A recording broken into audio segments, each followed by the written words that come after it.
saba qaalii, saba jaalatamaa akkasumas barattoota hordoftoota jiruutuuf chaanaalii nageenya waaqaa isinii ta'u hadhaa waa'ee footooseenteesisii kan wajjinii irratti mari'annu ta'a. Chaaptariin kun kitaaba baayoloojii kutaa 12ffaa boqonnaa 3 irraatii kan barreeffame. Paawarpoointiin kunis achirratti qophaa'e waan ta'eef hundi keessanuu intiraaktii irratti piroosesii isin qarqaaru hundumaa asirratti sirriitti ifa godhee isinii fi kaa'aa waan ta'eef sirriin na hordofaa.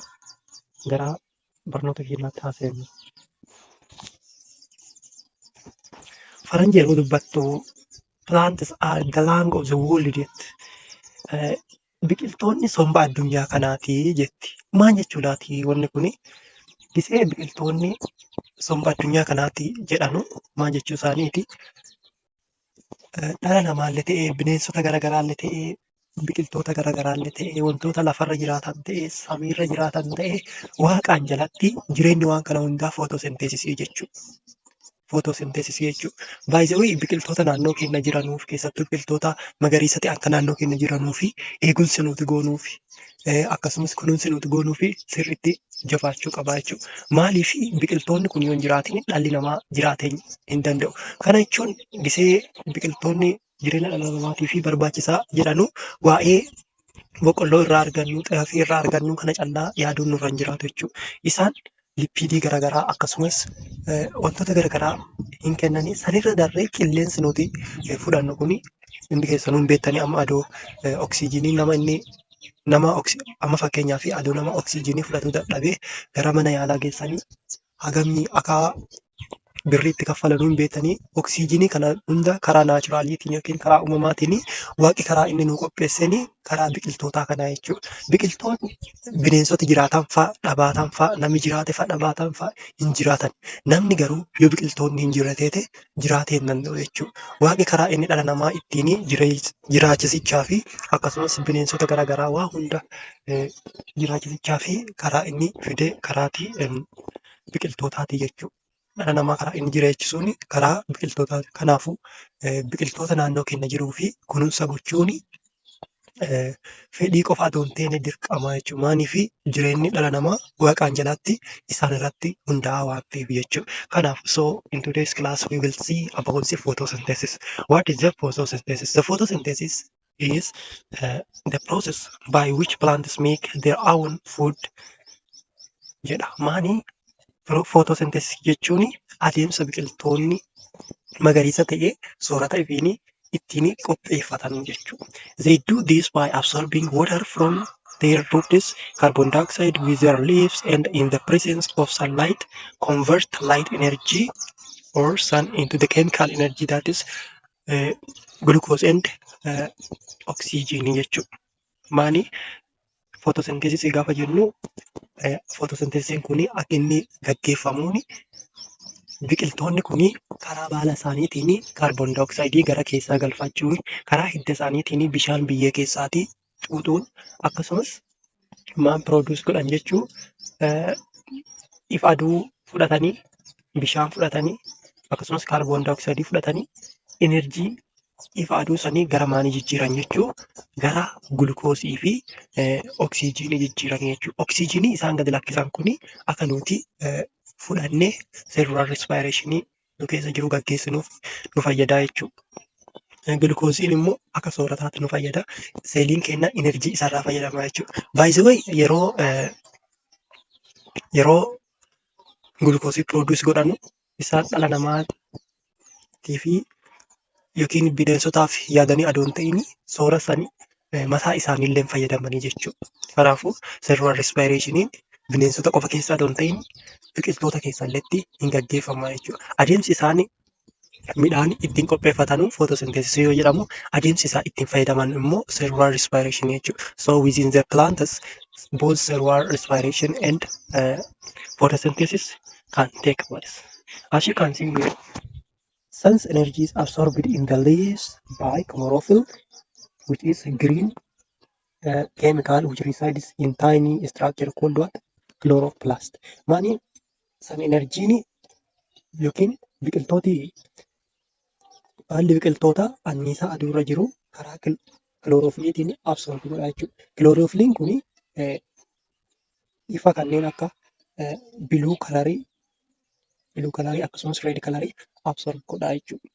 This is used to split the water molecules into hydrogen and oxygen. Na annisaa aduu argatan kana maal godhatan isaanii bishaan gara haayidroojiiniitii fi oksijiinii akkasumas elektiroonii illee pirooduus gochuuf gargaara jechuudha. Inni biraa immoo kaarboon daayoksayidii gara keessaa galfatan. Karaa kamiin galchanii? Karaa baala isaaniitiin gara keessaa galchanii oksijiinii immoo gara maanii? Gara atmosferii yookiin gara naannawa keenyaa gadi lakkisanii jechuudha. Is it clear? Okay, let's go on. The structure which is important in the photosynthesis is the leaf. Leaf baalli baay'ee nu barbaachisaa jechuudha.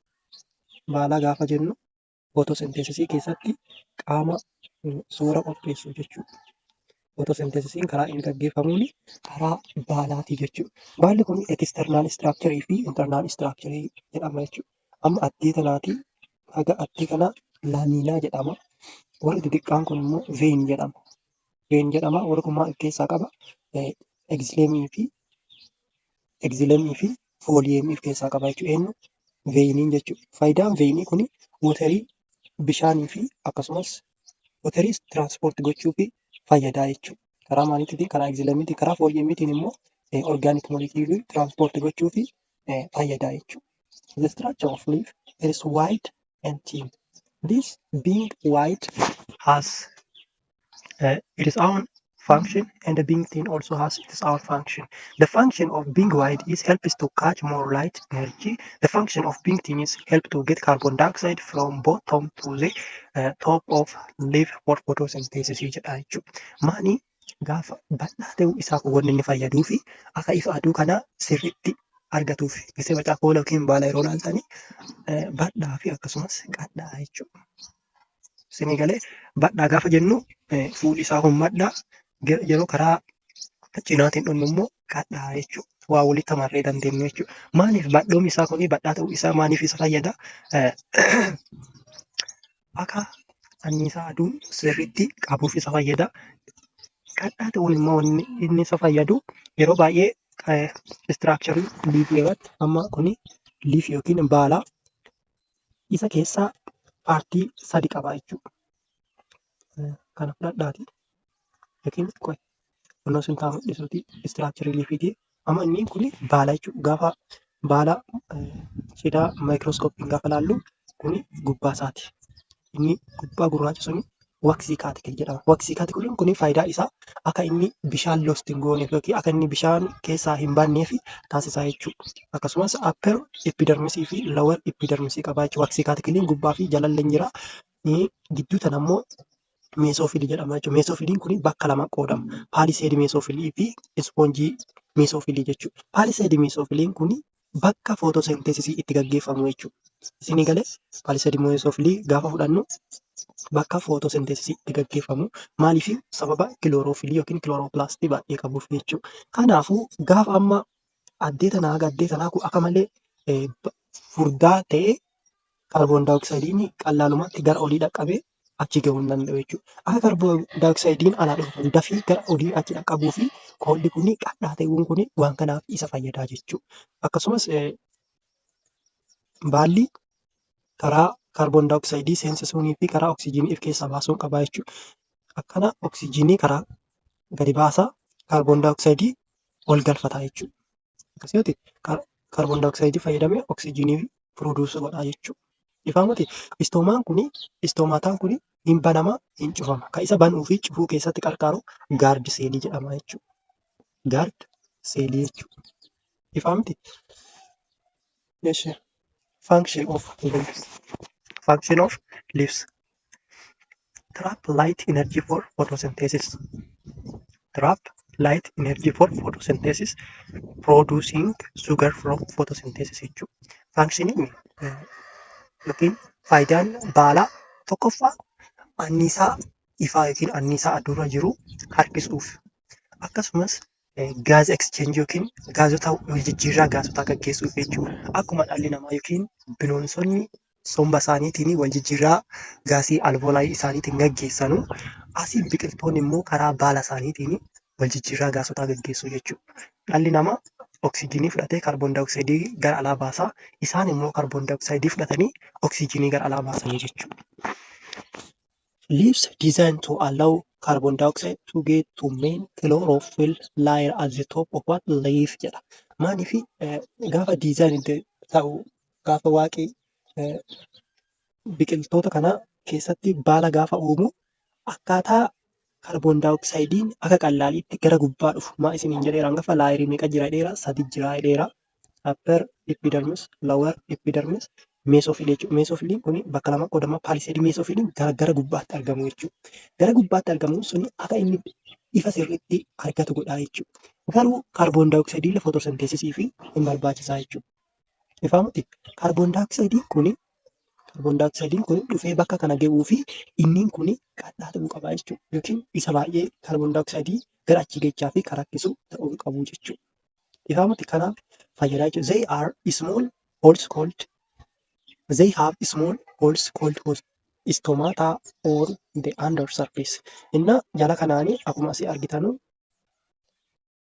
stomata banaa jedhamu qaba jechuudha. Qaawwi kun oksijiinii fi kaarboon daayoksaayidiin gara baalichaa seenaa baala keessaatii akka bahu taasisaa jechuudha. Ifamutti each hole is open and closed by two guard cells. Two guard cells. As you can see, this is the closed stomata. The guard cells closed it, and here the guard cells opened it. So gaafa stomata jennu gaardi seeliin banuu keessallee ta'ee cufuu keessalleetti gahee guddaa taphataa jechuudha. Ifaamti site of photosynthesis. Photosynthesis egaa akka kana dubbanne sabseelulaar orgaaneelii kan keessatti gaggeeffamaa kan saayitiin inni jalqaba maal jenneerra moostali liifii jenneerra liifii keessa gaggeeffama yookiin baala keessa gaggeeffama. Baala keessaatii saba orgaaneelii kamitti sabseelulaar orgaaneelii kam keessatti gaggeeffama isa waliin ilaallaa jechuudha. Photosynthesis occurs in chloroplast organelle in certain plants. Maali photosynthesis bakka inni itti gaggeeffamu chloroplast keessatti jechuudha. All green plant parts have chloroplasts and carry out photosynthesis. Biqiltoonni magariisni kamuu chloroplast qaba akkasumas photosynthesis gaggeessuu danda'a jechuudha. The leaves have most chloroplasts. Chloroplast biqiltoota keessa jiru keessaati baalli chloroplast baay'ee qaba jechuudha. The green color comes from chlorophyll in the chloroplast. Indadhina halluun magariis biqiltoonni qabanu sirriina laalaa. Halluun magariis biqiltoonni qabanu bakki inni irraa dhufe kilooroofilii irraati jechuudha. Kilooroofilii jechuun pigimentii giriinii jechuudha. Pigimentii yookiin kalarii giriinii isa qabu. Inni kun keemikaala kilooroplastii keessatti argama jechuudha. Kilooroplastii keessatti argama. Pigimentiin kun yookiin bifni kun anniisaa aduurraatii kalarii garaagaraa harkisaa jechuudha. Keessattuu kalarii biluu fi reedii baay'ee harkisaa jechuudha. Ifaa miti. So by the way kalariin pilaantii inni normaaliin akka malee giriinii miti jechuudha. Akka malee giriinii miti. Giriinii ta'ee garuu wanni nutti mul'atuu fi sababa yeroo ifni aduurraatii gara dhaqee gara baala sanii ifu argitanii gaafa ifi aduurraa dhufee gara baala sanii ifu kilooroofiliin giriinii waan ta'eef kalarii giriinii ta'ee absorbiin godhatu ifirraatii achi deebisa jechuudha. Ifirraa achi deebisa. Gaafa inni achi deebisu kun carariin sun ila keenya irratti as ba'ee ka'ee akka biqiltoonni kun bifa giriinii qabaatanu bifa giriinii qabanii jenneeti murteessinu sababa onnoo giriinii sanii inni riiflekti godhuuf jechuudha. Okay. Chloroplast contains stroma, which is fluid part, and the grana, stacks of thylakoids. Inna chloroplastiin kun waa lama of keessaa qaba jechuudha. Chloroplast jechuun akkuma isin argitan kun one of double membrane organelle. This is the outer membrane. Then this one is the inner membrane. There is the space between them that is called intermembrane space. Akka isin argitan kanatti Inni kun giraanaa jedhama. Giraanam. Hundi isaaniitu walta giraanam jedhama. Giraanaa jedhama. Inni tokko tokkoon immoo siingilii gaafa ta'u giraanaa jedhama. Giraanaan kun tiilaakoodii baay'ee irraati hojjetame jechuudha. Tiilaakoodii kana baay'ee irraa hojjetame jechuudha. Achi keessatti laayit dippeendent ri'aakshinii gaggeeffama. Kana jechuun ri'aakshinii ifarratti hundaa'u jechuudha. Maaliif kilooroppilaastiin as keessatti argama jechuudha. Kilooroppilaastiin gaafa giriin kalarii waa addeessan jiru keessa jiruu fi kalarii akka kanneen akka biluu fi reedii baay'ee absorbi godhuuni footosanteesisii gaggeessaa jechuudha. Ifaa miti? Innaa istiroomaan immoo laayit indippeendent ri'aakshinii keessa gaggeeffamu jechuudha. Inni kun fluidii kana keessa maaltu jira? Inzaayimii garaagaraatti jira. Akkasumas naadi pH jira. Naadi pH akkasumas ATP garaagaraa fluidii kana keessatti argama. Kalviin saayikilii keessatti footosenteesisii akka gaggeeffamuu fi kan fayyadu jechuudha. Istiroomaanii jechuudha. The tiilaakoodiis contain chlorophyll. Argite tiilaakoodiin inni kun tokko tokko isaanii kilooroofilii of keessaa qaba jechuudha. Chlorophyll is the green pigment that captures light for what? For photosynthesis. Inna kilooroofiliin kun ifa footosenteesisii fi akka gaggeeffamu footosenteesisii akka gaggeeffamuu fi isa capture yookiin ifa qabu jechuudha. Okay. Here site of photosynthesis, here is the leaf. This is the cross section of leaf. Inni kun by the way, inni kun baala. Baala kana maayikirooskooppiin paartii isaa gaafa ilaallu akka kana jira. Isuma kanaayyuu keessa isaa gaafa bannee ilaallu akka kana jira jechuudha. Isa kanallee gadi fageessee ilaalaa yeroo dhumnu keessi baalaa gosa kana fakkaataa jechuudha. Ifaa miti? Inni kun amma kilooroppilaastikii istiroomaa paartiin jira, taayilaakoodii paartiin jira. Waan gosa kana of keessaa qaba jechuudha. Walumaa galatti kilooroppilaastiin bakka footosenteesisiin itti gaggeeffamu jechuudha. Kilooroppilaastii keessatti giraanaa yookiin tiilaakoodisii akkasumas istiroomaa keessatti footosenteesisiin hin gaggeeffamaa jechuudha. Footosenteesisiin kun laayit indipendentii gaafa ta'e bakki inni itti gaggeeffamu istiroomaa, laayit dipendentii gaafa ta'e bakki inni itti gaggeeffamu taayilaakoodii jechuudha. Importance of photosynthesis. Hangafa baay'ee isaanii isin ta'imuuf yaalee jira. Faayidaan footosenteesisii maali? Jedhu. Harness sun energy into a utilizable form of energy on the earth. Maali? Ifa aduu yookiin anniisaa aduurra jiru gara keemikaal enerjii dhalli namaa ta'ee bineensonni garaagaraa lubbu qabeeyyii lafarra jirtu karaa isaa itti fayyadamu jechuudha. Biqiltoonni illee itti fayyadamanii bineensonni garaagaraa illee itti fayyadaman jechuudha. Footosenteesisii keessatti qarqara jechuudha. And the process that most biological organisms are able to perform. Processii kana biological organismii hundinuu gaggeessuu hin danda'an jechuudha. ATP is used to power this process. Na photosynthesis kana barbaachisaa converts light energy into a chemical energy in the form of glucose. Then the process of cellular respiration converts energy in glucose to energy in the form of ATP, which is used to power biological process jechuudha. Walumaa galatti PPT'n kun baay'ee dheerataa jira. Tokkoffaa faayidaan footosenteesisii anniisaa aduu gara maalii jijjiiruu? Gara keemikaal enerjii gara gulukoosii jijjiiruudha jechuudha. Lammaffaa to remove the carbon dioxide from the atmosphere. Atmosferii kanarratti gaafa carbon dioxidein baay'ate global warmingii hin dhufaa, green house gas effectiin addunyaa kanarra dhufee bakka gonnansa garaagaraa fiduu danda'a jechuudha. Akka inni kun hin gaggeeffannee fi bakka yeroo biqiltoonni baay'een jiraatanii footosenteesisii gaggeessanii kaarboon dioksidiin akka lafarraa fakkanee gonnansa hin dhumnee fi gargaaraa jechuudha. Ifaa miti? The other is to provide the energy, to provide the oxygen for living organisms or for living systems. Maali wantoota lubbuu qabanuu fi oksijiinii gadi lakkisaa jechuudha. Ifaa miti? Photosynthesis and ecosystem. Energy produced by photosynthesis forms the basis of virtually all terrestrial and aquatic food chains. As a result, photosynthesis is the ultimate source of carbon in organic molecule found in the most organisms. High oxygen concentration in the atmosphere is derived directly from light reactions of photosynthesis. Prior to evolution of photosynthesis on Earth's atmosphere was anoxic jedha jechuudha. Maanii yeroo photosynthesisiin kun hin jalqabini atmosferiin oksijiiniin hin jiru ture jechuudha. Atmosferii keessa oksijiiniin hin jiru ture jechuudha. Kanaafuu photosynthesisiin kun konsentireeshinii kaarboon daayoksaayidiitii fi oksijiinii riiguleeti gochuu fi yookiin meenteen baalaansii gochuu fi kan gargaaru jechuudha. Kanaafuu dhala namaallee ta'ee bineensota garaagaraatii fi photosynthesisiin wantoota esseenshaalii jechuudha. Okay. Sooma hangafa haasaa turre dubbata. Why are plants green? Hangafa isin ta'imeera. Plantiin maaliif green ta'aa jedha? Plant cells have green chloroplast.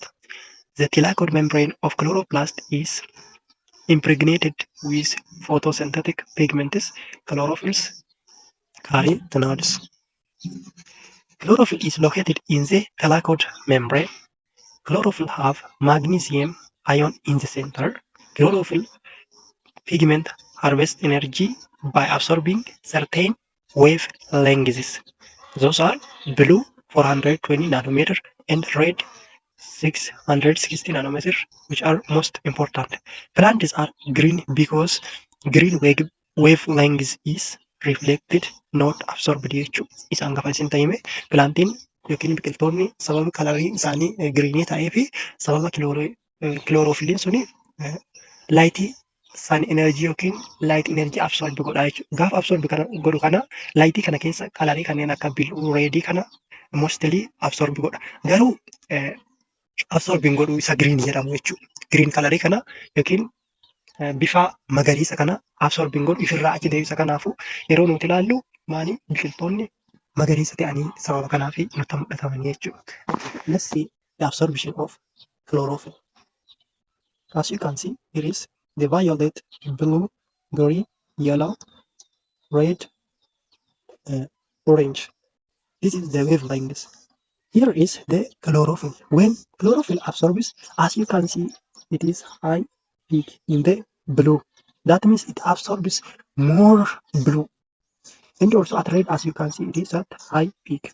Kanaafuu red fi blue keessatti baay'ee absorb godha. Kalariin lamaan kuniin chlorophyll absorb godhamuun photosynthesisiin gaggeeffama jechuudha.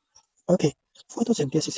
Photosynthesis categorized as light-dependent photosynthesis and light-independent photosynthesis. Light-dependent photosynthesis categorized as cyclic photophosphorylation and non-cyclic photophosphorylation. Sirriitti na hubadhaa.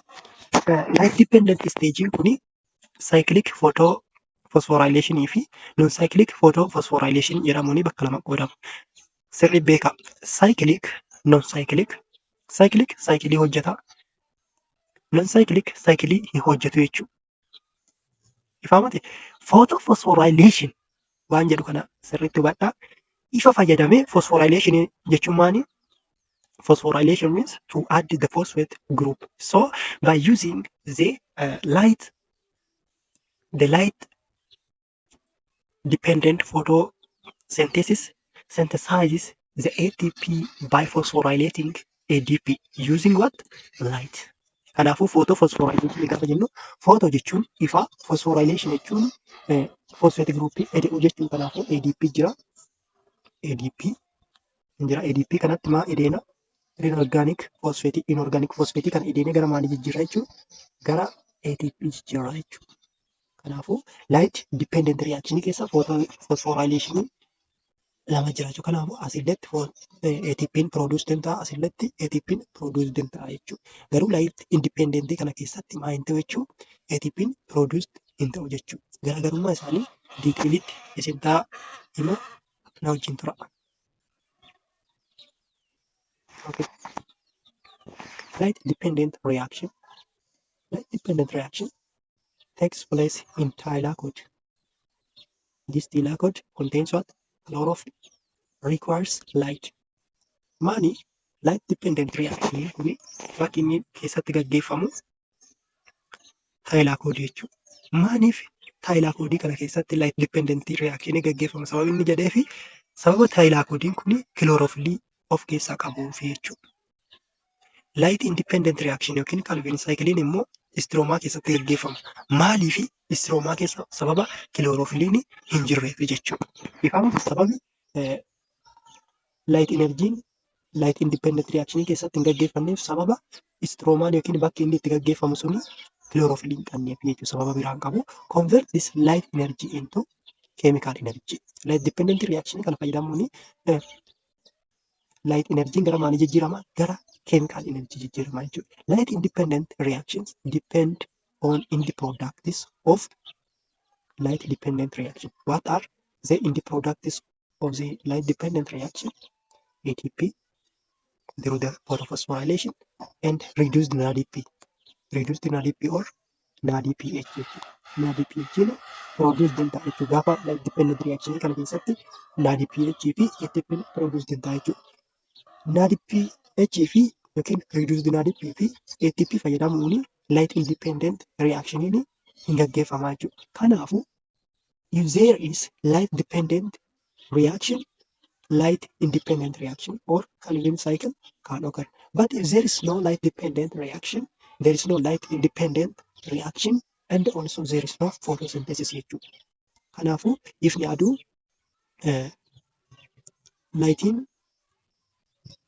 lightiin yookiin if light dependent reaction kuni light independent reaction akka inni gaggeeffamuu fi dirqama jechuudha. If light dependent reaction kana keessatti directly fayyadamna, kallattumaan fayyadamna. Light independent keessatti immoo alkallattii yookiin indirectly fayyadamna jechuudha. Alkallattii gaafa jennu zalaaqii yookiin kallattumaan ifan fayyadamnu garuu reaction yookiin walnyaatiinsa ifa aduu fayyadame kanaa product isaa fayyadamnee kaane walnyaatiinsa bira gaggeessuun photosynthesis gaggeessina jechuudha. Okay, non-cyclic photophosphorylation. Non-cyclic photophosphorylation involves two photosystems, right? Two photosystems. Photosystem 2 contains pigment 680 and photosystem 1 uses pigment 700 nanometer. Pigment 680 nanometeriin kaa'een nuti jechuun ka photosystem 2ti. Kana jechuun maali? Photosystem 2 keessatti kilooroofiliin absorbs light best at this wavelength jechuudha. Wavelength 680 naanoomeetirii irratti kilooroofiliin ifa sirriitti absorb godhaa jechuudha. Ifaa miti siniin galee natti fakkaata. Gaafa P680 nanometer and P700 nanometer gaafa jennu P jechuun pigment jechuudha. Kilooroofiliin kuni naanoomeetirii 680 irratti yookiin 700 naanoomeetirii irratti laayitii sirriitti absorb godhaa jechuudha. Hiika biraa hin qabu jechuudha. Photosystem contains chlorophyll A and chlorophyll B as well as accessory pigments. Waan kana of keessaa qaba. Flow of electron is non-cyclic. Reusing goonu jechuudha. Elektirooniin kuni gaafa flow ta'u flow ta'eetuma dhumata malee waan bira deddeebinee elektiroonii sanii hin fayyadamnu jechuudha. Uses photolysis of water. እና ifa fayyadamnee bishaan ispiliiti goonaa jechuudha. San enerjii fayyadamee ka'ee bishaan gara maaliitiif gara maanii ispiliiti godhaa? Gara haayidroojiiniitii fi gara oksijiiniitti jijjiiraa jechuudha. Gaafa kana end products are reduced NADP, ATP and oxygen jechuudha. Ifaa miti? Let's go on the next slide. This is the diagrammatical presentation of the non-cyclic photophosphorylation. As you can see here, the light energy comes and go to the pigment. By the way, this is photosystem 2, this is photosystem 1. Photosystem 2 proceeds or comes prior to the photosystem 1. First, the light energy comes and go and excites electron from there. right? Once an electron is excited, it is converted into excited gara kamitti jijjiirama jechuudha. P180 excited naanomeetiritti jijjiiramaa jechuudha. Kana jechuun maali? Elektiroon difishensii qabaa jechuudha. Elektiroonii barbaadaa jechuudha. Kanaafuu elektiroonii kana eessaa fuunee bakka buunyaaf jechuu gaafa footoolaayisisii gaggeessinu 2 haayidroojiinii fi 2 elektiroonii hin dhufa. Elektiroonii lamaan hangafa akkasii argitan kana hiriyoolii lost ta'eera. Isa achi taasisanii elektiroonii bishaan irraa dhufuun bakka buunyaa jechuudha. Ifaa miti? Ifaayyuu? Light energy hin dhufa. Elektiroonii addee sanaatti egzaayit godhee gara high energy level'itti ol dabarsa. Achiin duuba elektiroonii addee sanaatti dhandhe kana kamiin bakka buunyaa? Ka bishaan irraa dhufuun bakka buunyaa. Achiin duuba elektirooniin kun gara primary acceptor darba. Then gara maalii dhufa? Gara electron transport chain dhufa jechuudha.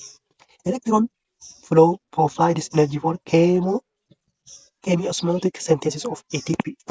Gaafuma ila elektirooniin asii baay'ee gara primary acceptor dhufee asii karaa kanaan gadi dhufa jechuudha. Gaafa gadi deemu kana energy isa keessa jiru kana dhabaa deema jechuudha. Energy sanii irraa fudhatee giraadiyentii kana fayyadamee keemiosmoosisiin ATP'n hin qophaa'aa jechuudha. Lammaffaa irratti light energy'n ammallee dhufa jechuudha. Elektiroonii photosystem waan irratti pigment 700 irraati elektiroon excited godha. Inni kun gara maali? 700 then exciteditti jijjiirama jechuudha. Exciteditti jijjiirama. Kana jechuun elektiroonii barbaada jechuudha. Elektiroonii addee sana luusii goone photosystem waan kana keessatti elektiroonii luusii goone addee sana keessa elektiroonii akkasii argitan kana baay'ee. Elektirooniin kun kamiin bakka buufama gaafa jenne elektiroonii asii ka'ee gara kana dhufee asii dhufu kanaan bakka buufama jechuudha. Then this electron goes to the primary acceptor. It comes through electron transport chain and by the enzyme called NADP reductase. Ila enzymiin NADP reductase jedhamu kuni NADP gara NADPH'tti jijjiira jechuudha. Gara NADPH'tti jijjiira. NADP by the way reductase jechuun gaafa elementiin tokko yookiin molekiiliin tokko gaafa haayidroojiinii fudhate yookiin elektiroonii fudhate reduced jedhama jechuudha. Kanaafuu NADP gara NADPH'tti jijjiiraa jechuudha. Maani as keessatti amma waan meeqa qabna jechuudha? Light non-cyclic phosphorylationii kana photophosphorylationii kana keessatti maal qabna? Addee kanatti oksijiinii nu produce ta'eera. Argitanii? Oksijiin plus ATP produce ta'eera. ATP plus addee kana amma arganneerra NADPH jechuudha. This is the end product of what? Non-cyclic photophosphorylation jechuudha. Okay. As you can see, photosystem, electron excited, ATP is produced. We come to photosystem 2, then photosystem 1. Akkana jechuudha. Cyclic photophosphorylation. This involves only photosystem 2. This cyclic photophosphorylation kun chlorophyll 700 naanomeetirii qofa irratti sirriitti absorb godhu tokko qofa qaba. The end product is ATP only. Isinii galee hooti non-cyclic irratti maani? Oksijiinii, ATP fi NADPH produce ta'a. Garuu cyclic irratti kan gaggeeffamu eenyu jechuu? Kan produce nu ta'u ATP qofaa jechuudha.